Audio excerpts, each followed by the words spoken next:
Hello everyone, welcome back to my channel again. और आज की वीडियो में हम डिस्कस करेंगे अ वेरी इंपॉर्टेंट थिंग, जो कि हमारा आर्ट एंड कल्चर का जैसा कि सब्जेक्ट चल रहा था और उसका सिलेबस जो है वो पूरा हो चुका है। तो इसके बाद में हम दूसरे टॉपिक पे मूव ऑन करने की बात करेंगे।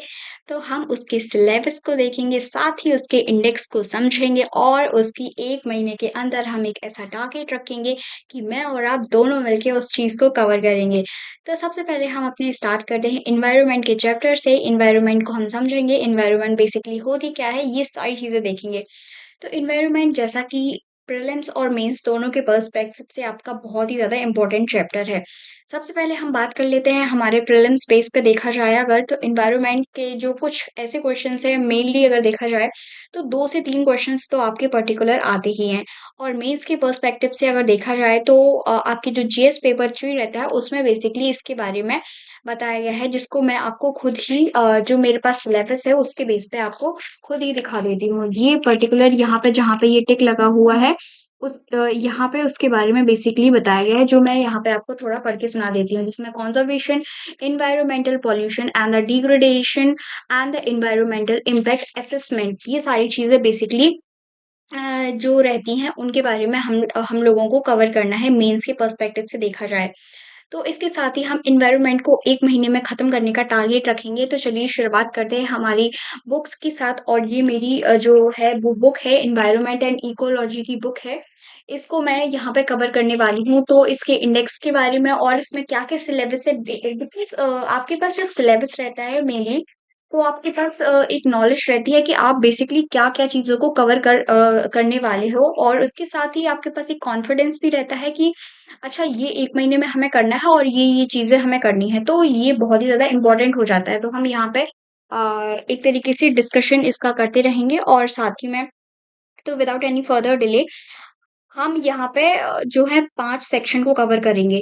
सबसे पहले हम सेक्शन 1 इकोलॉजी एंड एनवायरनमेंट को कवर करेंगे। सेक्शन 2 में हम बायोडायवर्सिटी को कवर करेंगे। सेक्शन 3 में हम एनवायरमेंटल इश्यूज़ को कवर करेंगे। सेक्शन 4 में हम क्लाइमेट चेंज को कवर करेंगे और सेक्शन 5 में हम एटलीस्ट सस्टेनेबल डेवलपमेंट को कवर करेंगे। फिर अपेंडिक्स में कुछ आ जाते हैं, जैसे नेशनल पार्क हो गए, आपके मेजर वाइल्ड लाइफ सेंचुरीज़ वगैरह हो गई, फिर आपकी जो रिपोर्ट्स एंड इंडेक्सेस वगैरह हैं, तो ये सारी जो चीज़ें हैं, ग्रोसरी वगैरह, ये सारी चीज़ें आपको कवर करनी होती हैं। तो फर्स्ट जो सेक्शन है जिसमें आपको इकोलॉजी और एनवायरनमेंट के बारे में बेसिकली कवर करना होता है, तो इसमें आपको क्या-क्या कवर करना पड़ता है? सबसे पहले आपको इसमें एनवायरनमेंट के बारे में कवर करना पड़ता है कि what is actually the environment. फिर इकोलॉजी क्या होती है, फिर टाइप ऑफ इकोलॉजी क्या होते हैं, इकोलॉजिकल हायरार्की क्या होती है, फिर प्रिंसिपल ऑफ इकोलॉजी क्या होते हैं और की कंपोनेंट्स ऑफ इकोलॉजी क्या होते हैं। तो ये सारी चीज़ें हम डेली बेसिस पे कवर करेंगे। इसके साथ ही जब जो सेकंड चैप्टर आता है जिसमें इकोसिस्टम कंपोनेंट्स एंड फंक्शंस आते हैं, जिसमें बेसिकली आपको इकोसिस्टम के बारे में पता होना चाहिए। और फिर इस अगर मैं आपको थोड़ा-सा इसका इंट्रो देते जाऊँ तो शायद आपके लिए समझना इम्पोर्टेंट या फिर थोड़ा ईज़ी हो जाएगा। तो सबसे पहले हम एनवायरनमेंट की बात करते हैं, तो हमारी सराउंडिंग जितनी भी चीज़ें पाई जाती हैं वो हम उनको एनवायरनमेंट में रखते हैं। Environment can be a micro और मैक्रो। एनवायरनमेंट बेसिकली आपका जो ऑर्गेनिज़्म जहाँ पे आपके सर्वाइव करते हैं, चाहे वो लिविंग ऑर्गेनिज़्म हो या फिर नॉन लिविंग, बायोटिक या फिर नॉन बायोटिक, तो जितने भी आपके जो ऑर्गेनिज़्म रहते हैं, जिस एरिया में सर्वाइव करते हैं और जो हमें दूर-दूर तक फिज़िकल वे में नज़र आते हैं, उसको बेसिकली आप एनवायरनमेंट कहते हैं। दूसरा जो वर्ड है इकोलॉजी, इकोलॉजी क्या होता है? तो जिस तरीके से हम बायोलॉजी को पढ़ते हैं और उसके अंदर आपकी जो इंटरनल बॉडी रहती है, इवन जो आपकी फिज़िकल जो एक्सटर्नल बॉडी रहती है, उसके बारे में पढ़ते हैं, उसी तरीके से आप बेसिकली इकोलॉजी में इकोसिस्टम के बारे में पढ़ते हो। Now what is ecosystem? तो इकोसिस्टम एक जो है एनवायरनमेंट का लिटिल वर्ज़न होता है। For example, I am sitting in this room and I am watching the things like bed, table, books, laptop and the sofa. तो एक्सेट्रा जो चीज़ें हैं, तो मैं कह सकती हूँ इसके बेस पे कि इस जो रूम का बेसिकली इकोसिस्टम है, that is covered with lot of things, यानी कि बेड से घिरा हुआ है, लैपटॉप से घिरा हुआ है, मोबाइल से घिरा हुआ है, लाइट से घिरा हुआ है, हर एक चीज़ से घिरा हुआ है। तो that is called the ecosystem. Ecosystem basically एक छोटा पर्टिकुलर एरिया रहता है और एनवायरनमेंट जो रहता है वो एक बड़ा पर्टिकुलर एरिया रहता है। फिर इसके साथ ही हम जब बायोम्स की यहाँ पे बात करते हैं, तो बायोम्स भी मेनली आप कह सकते हो कि एक जो पर्टिकुलर रीजन रहता है उसमें जो कम्युनिटी आपकी बिलोंग करती है, डिफरेंट काइंड ऑफ चीज़ें जो बिलोंग करती हैं, उनको आप बेसिकली वायुम कहते हो। या फिर एक पर्टिकुलर जो एरिया रहता है कि आपको पता है कि वो पर्टिकुलर एरिया किसी एक चीज़ से घिरा होता है।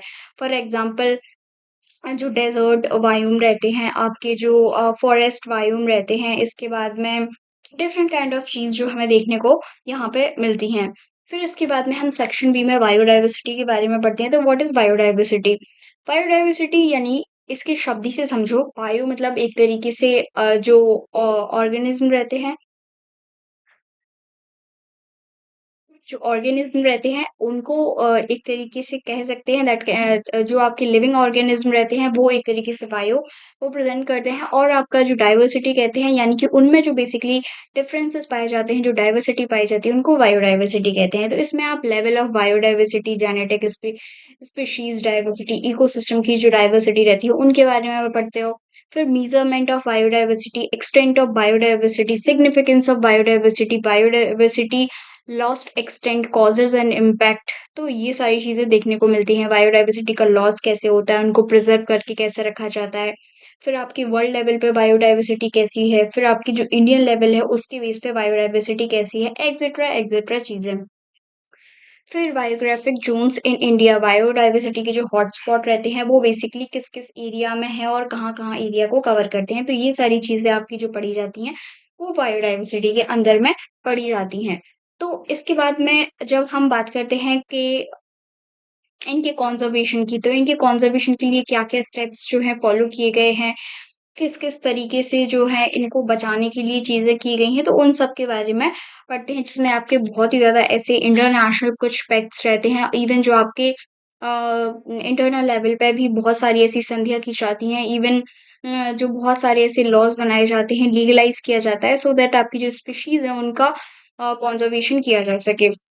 इसके साथ ही हम पढ़ते हैं सेक्शंस 3rd में एनवायरमेंटल इश्यूज़ के बारे में, जिसमें मेनली हम डिफ़ॉरेस्टेशन की बात करते हैं कि आप बेसिकली एनवायरमेंटल के इश्यूज़ क्या हैं? डिफ़ॉरेस्टेशन फिर इसके बाद में फॉरेस्ट कंज़र्वेशन मीज़र्स, फिर global initiatives to combat deforestation, Indian initiative to combat deforestation.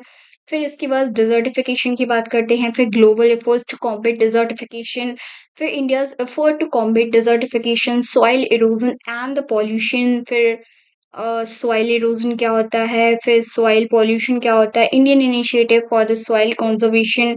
तो फिर ये सारी जो चीज़ें हम यहाँ पे पढ़ते हैं, फिर वेस्ट मैनेजमेंट एक्सेट्रा। तो अगर एनवायरमेंटल इश्यू में सबसे पहले जो डेफिनिशन दी गई है डिफॉरेस्टेशन, तो what is deforestation?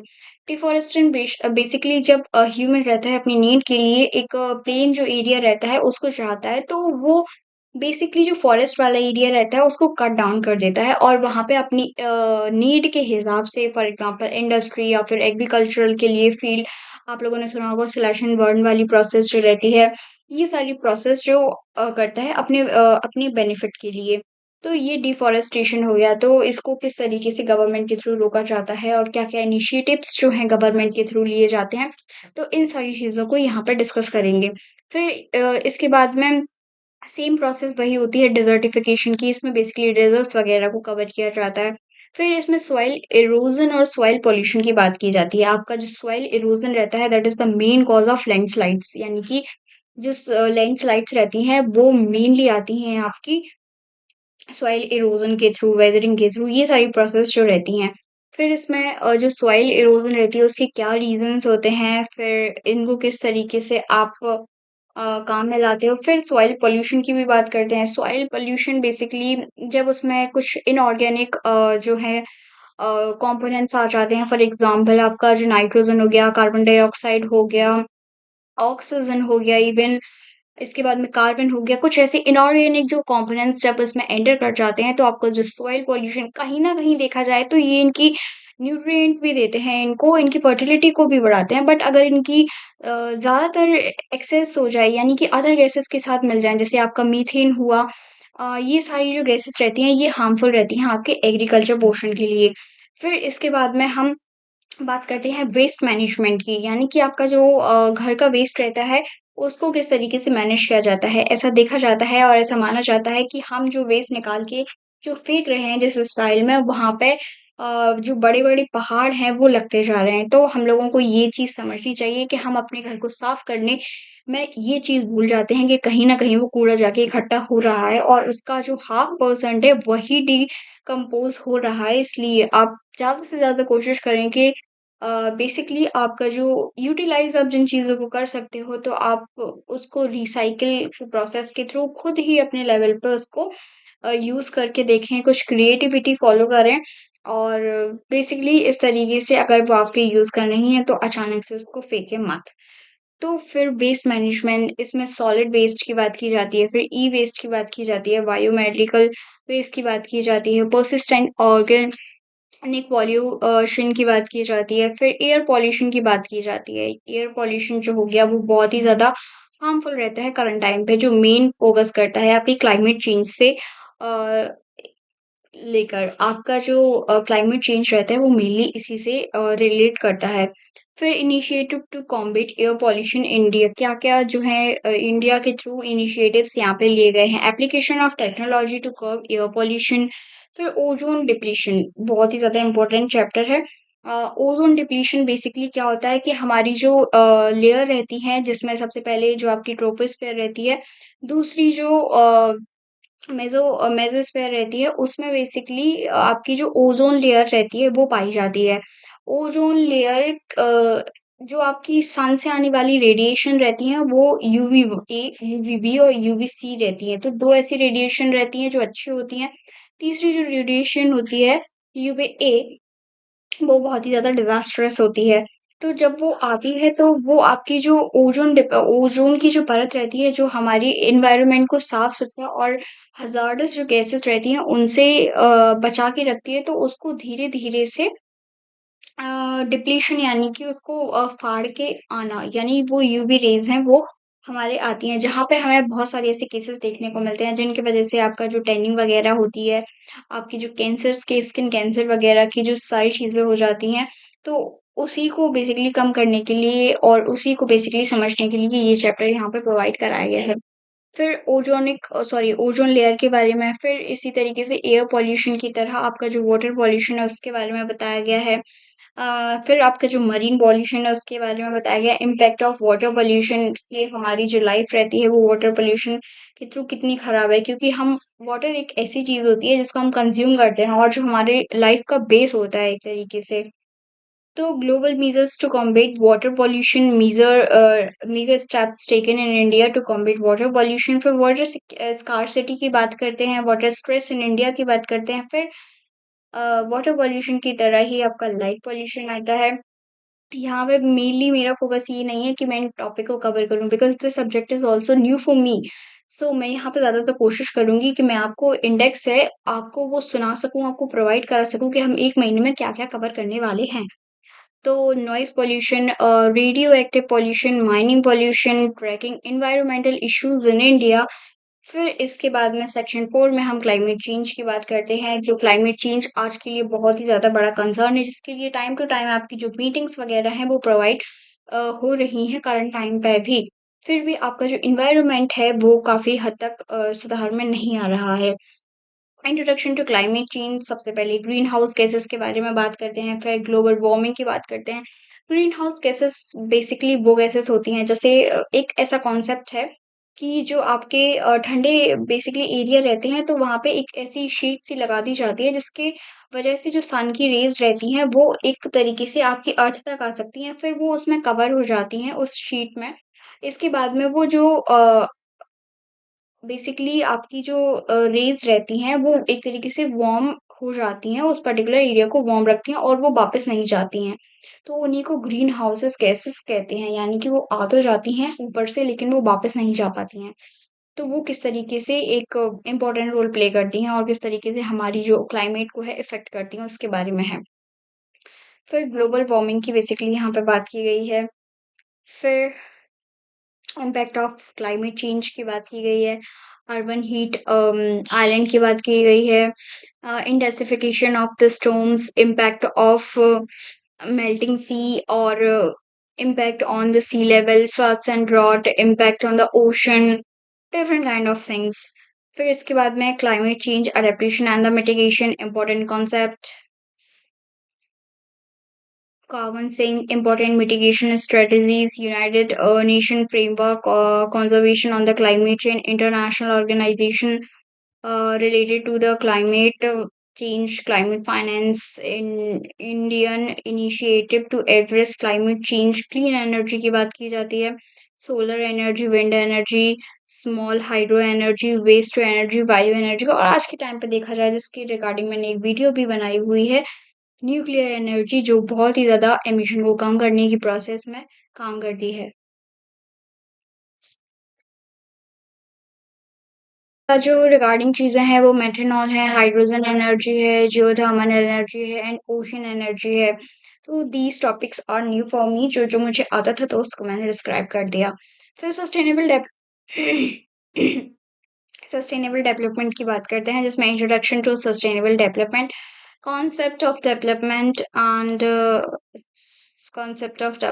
And the sustainability, sustainable development, फिर ग्रीन इकोनॉमी की बात करते हैं, सर्कुलर इकोनॉमी की बात करते हैं। तो ये बेसिकली इसका कुछ सिलेबस है जिसको हम टारगेट करेंगे कि 1 महीने में हम इसको कवर कर सकें। तो इस वीडियो में बस इतना ही, मिलते हैं नेक्स्ट वीडियो में। Thank you so much for watching.